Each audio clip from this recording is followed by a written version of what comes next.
How's everyone doing? Come on, a little bit of energy, guys. It's like after lunch, it's day 2, we're almost done. Aaron has worked really hard to put this together. How are we doing? Yeah? Ah, that's okay. good energy. Let me hear something. Before we go on, I just want to understand how many of you have a very direct relationship with content in your day-to-day work? Just raise of hands.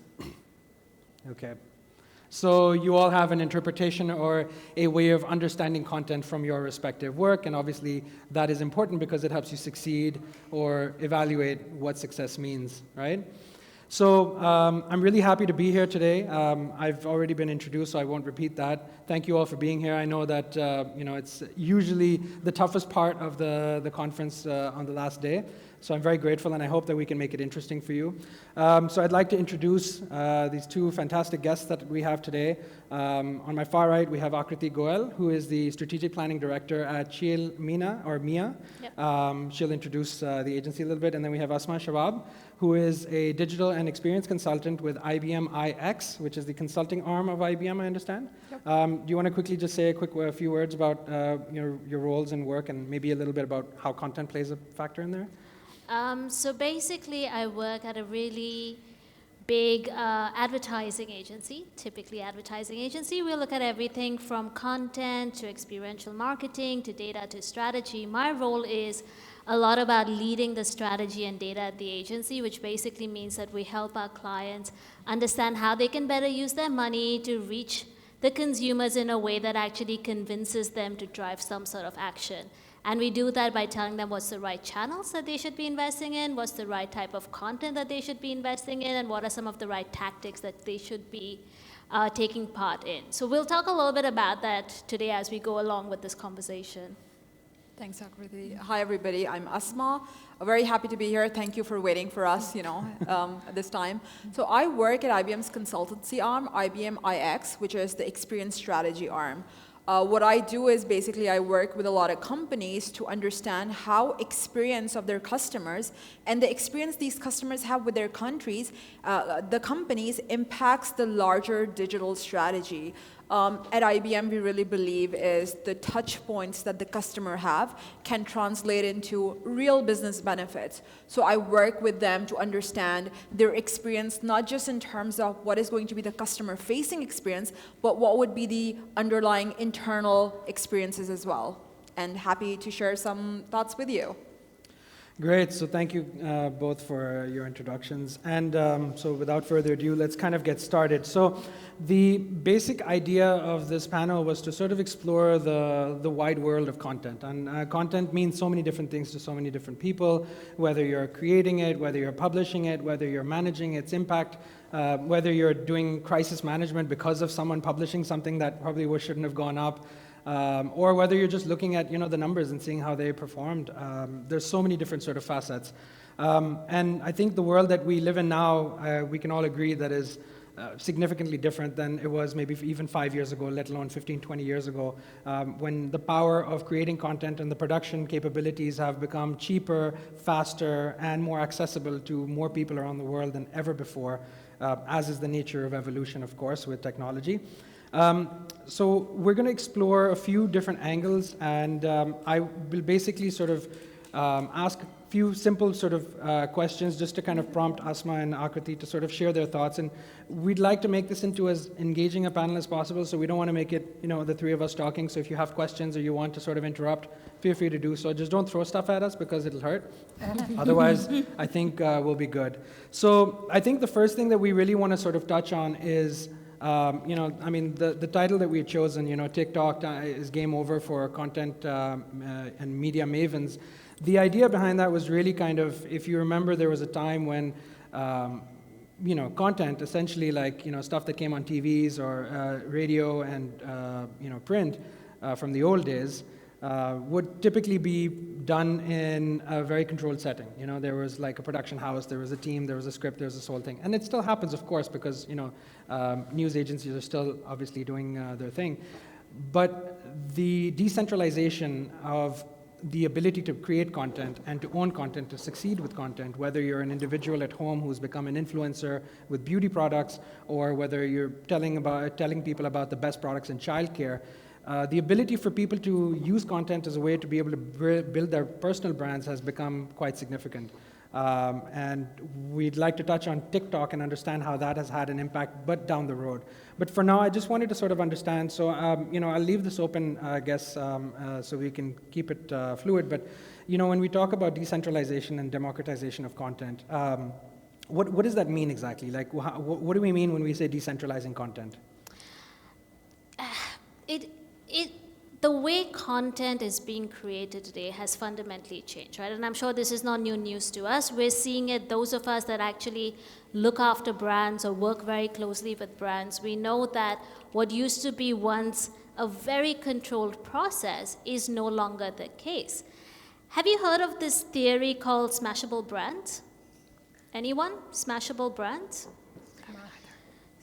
No? I No? haven't either. Okay, so many, many years ago, Coca-Cola, the brand Coca-Cola, went to brand architects and said, design me a glass bottle that even when smashed into thousands of pieces is still very iconically Coca-Cola.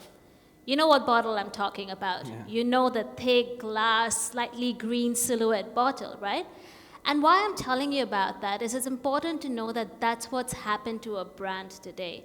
Today, any brand that you're talking about, whether it's you as a person, so your own personal brand, or whether it's a brand that you're managing, has been forcefully smashed across so many different pieces because that's the amount of content that is being generated about brands. You're no longer in charge of the content or the voice that is there around your brand. You have so many different facets of it. And I think that's the main thing when it comes to content and content being decentralized and fragmented, that you have so many different voices, so many different opinions.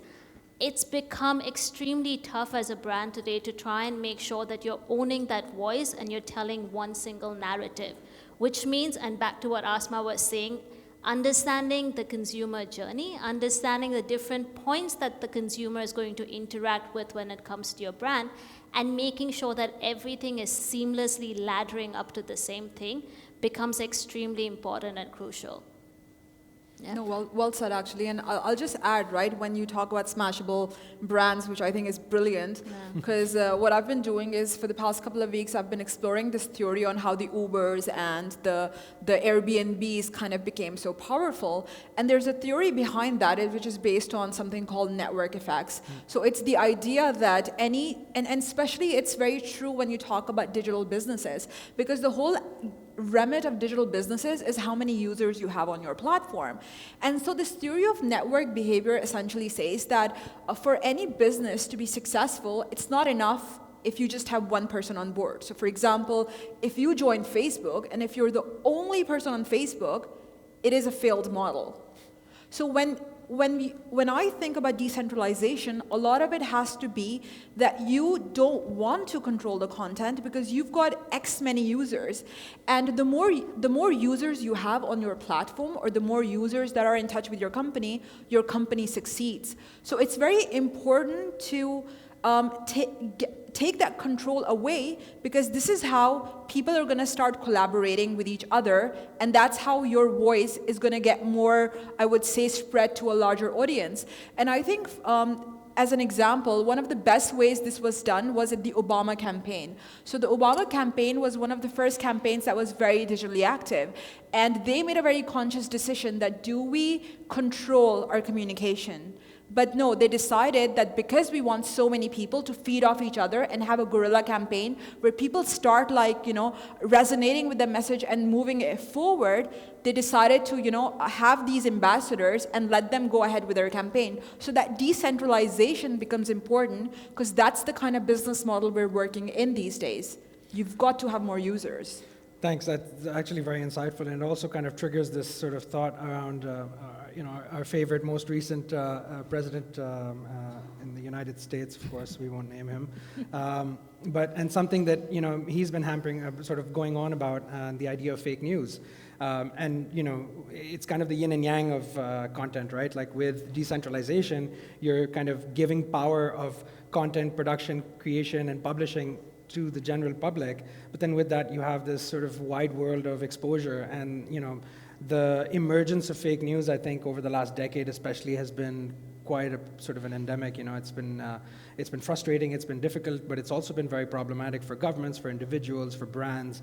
How do you decentralize something but still keep restraint? I mean, you have platforms like, what is that, Face app that was going through the news recently, where they're taking permission from you to record your face, but then the data that they're saving is actually potentially capable of doing much more stuff that might invade your privacy down the road, because cameras that have capability of reading that algorithm can understand and track you wherever you are in the world and things like that. So, I mean, when you talk about giving power to people, you also have this sense of responsibility, which we can touch on in a second. But how do you control that? Like, how do you keep decentralization from being abused and from, I mean, people are they generally do they have a great sense of responsibility, or it's like, never seen money before, I'm suddenly like, I've won the lottery and now I'm going to go and spend it all, right? Like, how do you manage that? I don't know. Asma, you want to take that? To be honest, for me, it's really like a difficult question, because when you put content out there, still now there's this opaque nature of it as well, that it's not traceable. But just to go back, right? I mean, it's difficult because you talk about freedom of speech. For example, Facebook is going through a lot these days, and recently Mark Zuckerberg came in with the whole endorsement of freedom of speech. So they've taken a stand saying that, yes, we know that there's a problem, but we need to kind of preserve what we stand for and what is our value system. And so I mean, frankly, I don't know what is the right answer, because, I mean, how can you stop people from creating the wrong content? And then who makes you the judge of it, right? How are you as an individual or as an entity kind of responsible or has the power to judge what is right and wrong? And then the whole process of democracy kind of comes in play, where when you open it, so right now when you see a lot of these point of views coming out into the market, and especially when it's fake news, it's very difficult to trace the origin of these fake news. And I think this is where the problem comes in, is that when someone cannot like target or identify that you're the source behind it, people are able to do a lot of stuff. And this is where I think that our original conversation, where to have a system that can trace content, for example, blockchain, might be a good option. But again, we're really far away from that. That's interesting, actually. But I don't think it's a new problem. And we were talking about this. Yes, content has been distributed, decentralized. But at the base of it, there's always this element of mistrust with content. Think 50 years ago when you had one news outlet that was the only news outlet that was feeding you with what could have been a very skewed opinion. And there was this mistrust in content then. The same mistrust in content is there now. Yes, there needs to be better systems in place to make sure that there is a lot more ownability on the content that's coming and a lot more trust that can be gained with the content that is being shared. But I think that's the basic level, that's the basic essence of content in itself. You never know. It is someone's opinion, it is someone's viewpoint, it is a personal sense of creative liberty that's been taken, and that's then being distributed out there. So there never was ownership with content, and I don't think there ever will be, or it'll be very tough for us to achieve that. But I think that's also the reason we're seeing at least the younger audiences today moving away from what are very public channels or social media channels, the likes of Facebook, the likes of Instagram, where there's also been cases of bullying and harassment. And they're moving very much into one-to-one channels. It's no surprise you're seeing younger people today moving into more personalized social media networks like TikTok, like Stories, like Messenger, because they feel safer in that environment. They feel like that's the way they can trust the information that's coming, and it feels a lot more one-on-one. So I feel like people themselves are educating themselves on what is the right content, where should I be having these conversations. That's an interesting angle, and we touched on this as well before the panel about how some of the stuff that's kind of exposed the dark side of content has also helped educate people with the idea that, well, I can't just take it for granted that the platform will have my best interest at heart. I mean, they may, but they've got billions of users that they need to manage, so they need to create systems that allow everyone to have just as much control as they possibly can. And so understanding how to control your privacy settings and what kind of content is visible to whom and how, those are also very important things. And of course, we were talking about like the feature sets, like disappearing content and how you can publish stuff and, with the security that it's not going to be visible for a certain amount of time, and you plan around that. And I want to kind of shift the conversation a little bit using this angle and talk a little bit about the changing sort of definition of content and sort of how content itself has evolved as a thing, as a mode of communication, as a way of reaching people or getting a message across. I wanted to sort of touch on things like for example, Akriti, you had mentioned before as well, memes and GIFs and how the lol speak sort of world of communication has become commonplace now. I mean, most people, I'm sure you're on at least half a dozen WhatsApp groups, and we probably want to be on less than 10 of them, but I'm sure that you're probably spending a lot of time receiving or sending out memes and GIFs as a way of communicating with people, and it's enough to get the message across. I mean, what is the changing face of content? Like, where are we going with this? What's happening? I feel every single year, and I don't know whether you guys would agree, but every single year there's a trending name for what's the trending type of content out there, right? 6 years ago, Twitter was gaining traction in this market. Hashtags was the thing, right? It was the metaphorical fireplace where everyone was gathering, trying to have conversations. Then after that came Instagram, the place for manicured, perfect images. You wanted to make sure that you have your stylish images with the right filters going out there. And then everyone started talking about images are the new oil, images is the new content, image-focused content. Then you moved into this disappearing content, which suddenly came out of nowhere, and everyone was talking about disappearing content. You need to make sure 6 seconds or bust. You need to make sure that you're having content because consumers no longer want to have this content that lingers on or leaves digital footprint. They want to have 6 seconds of meaningless interaction and proceed on with it. And now you're seeing TikTok coming out, and TikTok is largely meme-driven.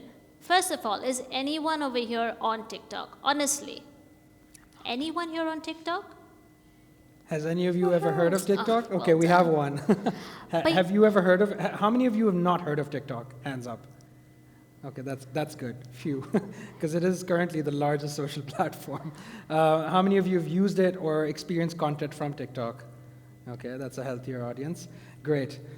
And I'm not surprised. Like, to be honest, TikTok is still one of those elusive platforms. Everyone's trying to wrap their heads around what is happening. There's music, there's video, and people just seem to be sharing this constantly.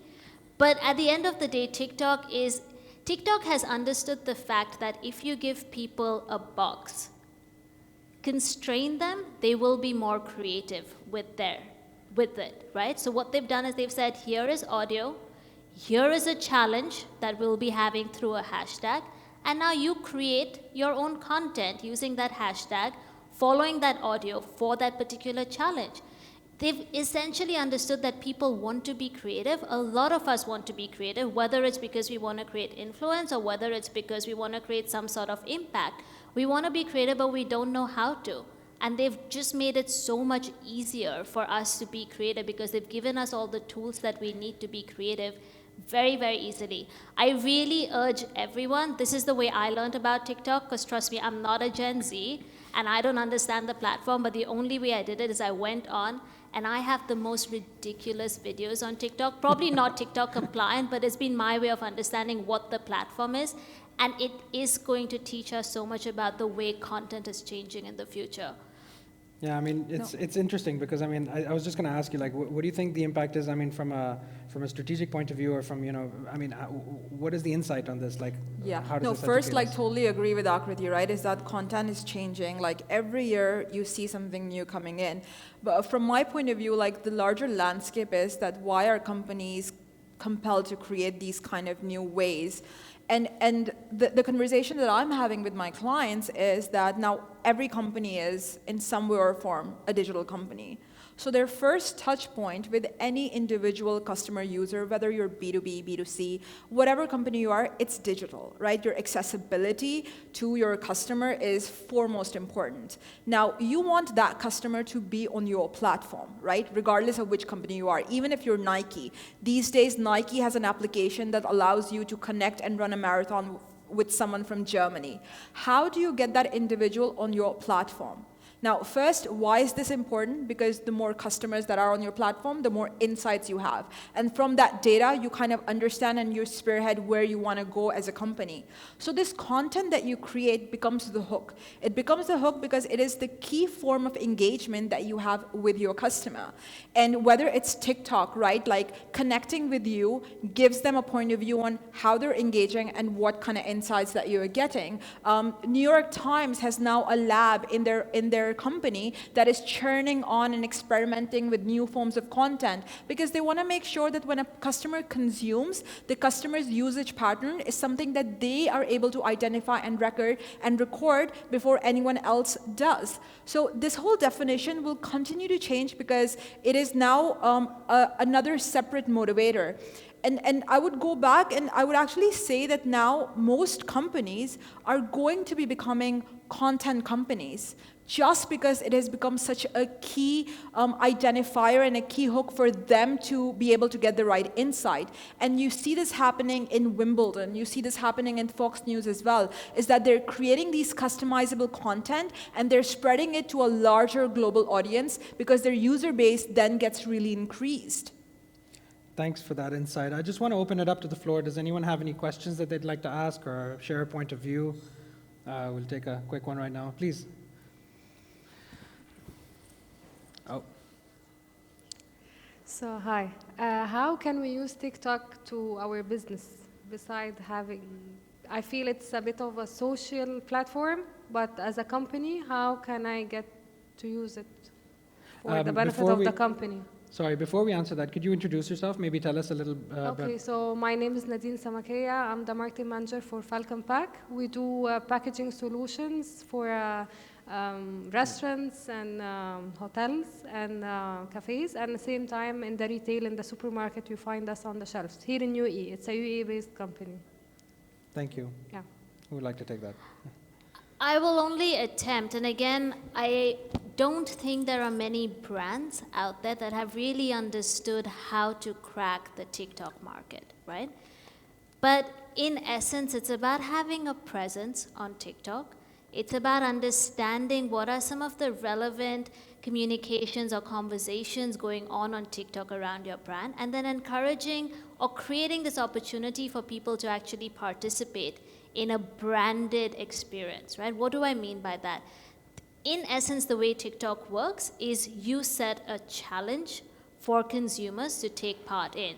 Now, that challenge can have a brand element, whether it's a sonic element, so it's an audio element, or it's something that you're getting people to do that somehow integrates your brand into it, or gets them to create a certain image or opinion about your brand.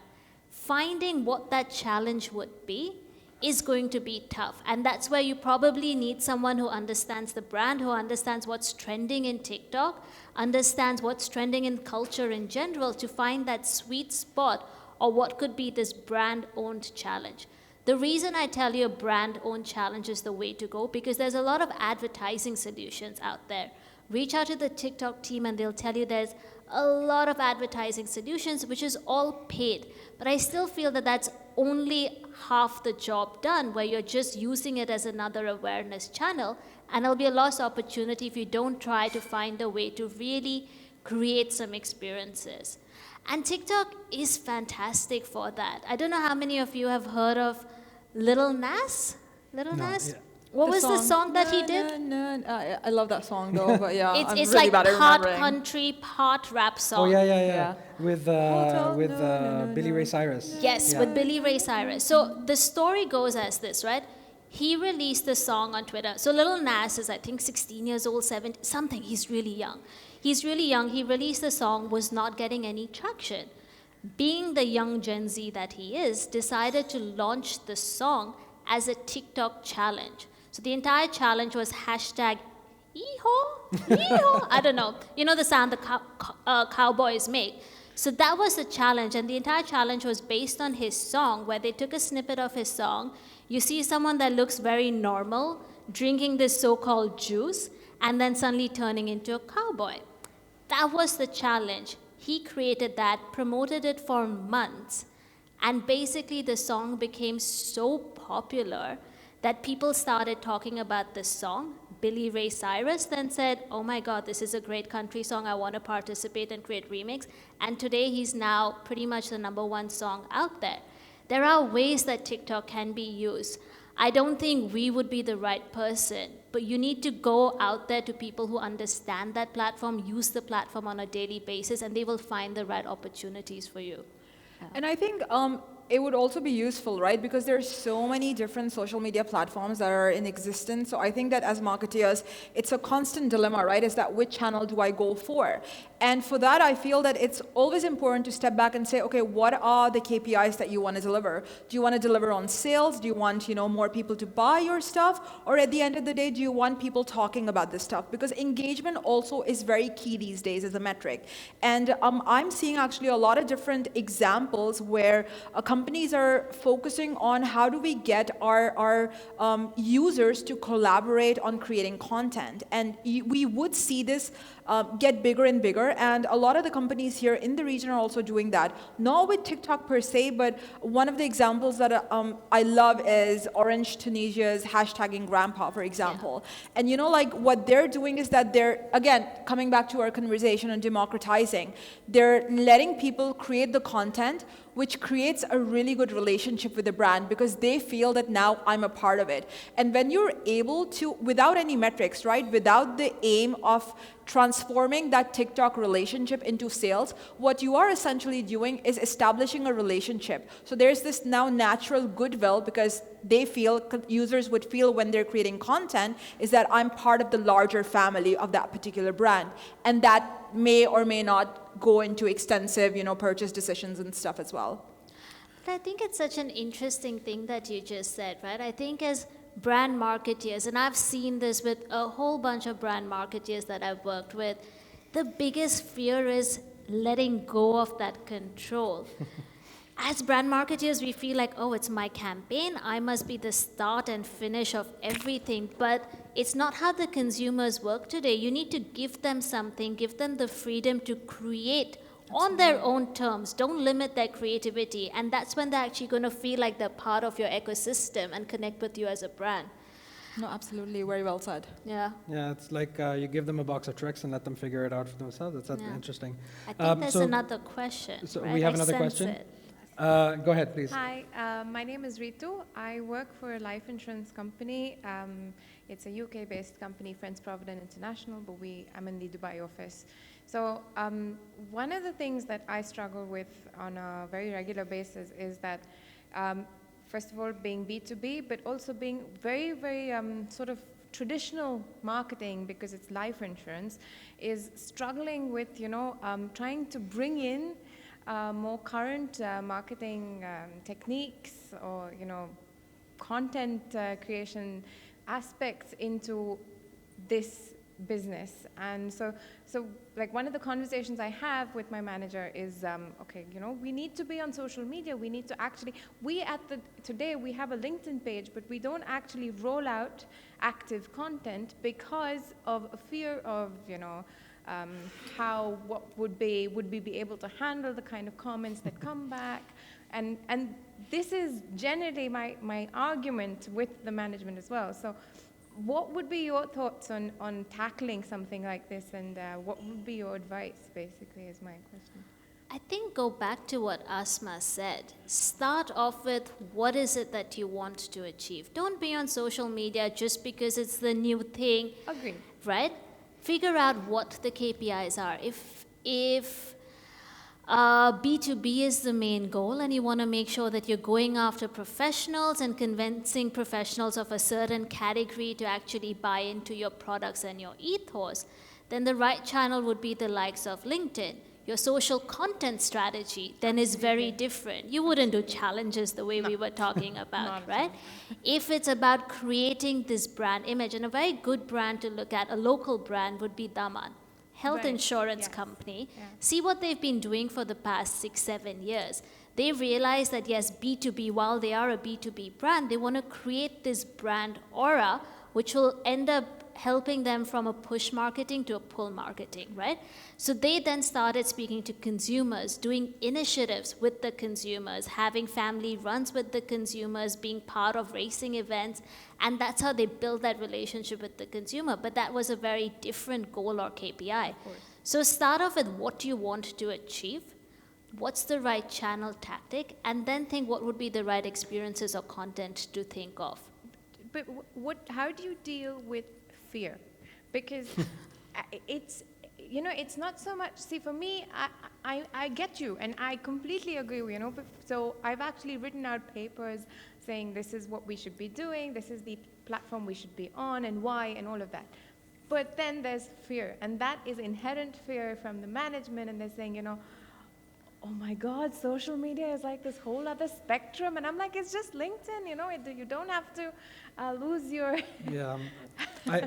I mean, what's interesting is, whenever, it seems to me that some of your leadership is just not used to a certain digitization or democratization of content or conversation. And I think largely we see this in the industry and in companies, right? That there's a massive cultural shift. There is, it's just a change in the way that people need to perceive and behave. So I feel that largely the conversation is a cultural shift in your organization. But that said, what Akriti mentioned, right? If Daman is doing something and reaching out and having those family functions with consumers, you need to probably step back and look at what is the value that I need to provide for my customer. But you're also mentioning that the difficulty that you're actually facing is from your management. So I would assume that already if people don't like your brand, they're probably complaining it somewhere in the realm already. Yeah. But what your management would need to probably understand is when people talk, it's an ability to be better. Yeah. And these days, we are leading towards an environment where no product is going to be completed. Nothing is going to be completed when it goes into the market, and everything is going to be a prototype stage. Yeah. So people are looking for those user feedback to be able to develop more. So perhaps you can channel that conversation that, look, only when we know what our customers want, once we get their feedback, we will be able to churn out and make ourselves better. Yeah, makes sense. And just to kind of add to that, I think, one of the key things, and this is one of the things that I've found very interesting in my discussions with both Asma and Akriti is, stuff like this, it's really important not to look at it for what it is, but actually sort of, go down the road and see what the impact is. Tie it into customer and revenue. Look at the impact that, engaging customers and having them on board is effective through these mediums. And I think just to kind of close that, I look at B2B B2B to C as the same relationship that, a cashier and a customer and the customer's child have, that three-way dynamic, is that the child is the customer, but the parent is actually the buyer or the seller. And so if you can influence the child to want something at the checkout aisle, you will actually, by force, create demand for it, which then encourages the one with the purchasing power, the parent, to actually make that purchase happen. So, look beyond, look at the universe that you're in, and try and create simulations where if you had this, then it would have been fantastic. With that, I just want to sort of say thank you. I think we're running out of time, or we've run out of time. And I want to say thank you for the questions, of course, and both of you for sharing your insights and everything. I'm sorry we didn't have more time. We would have loved to sort of go into this, but we're available here for a few more minutes if you'd like to catch up with us. Otherwise, we'd like you to have a wonderful rest of your day, and thank you for listening. Thank you so everyone. much. Thank you.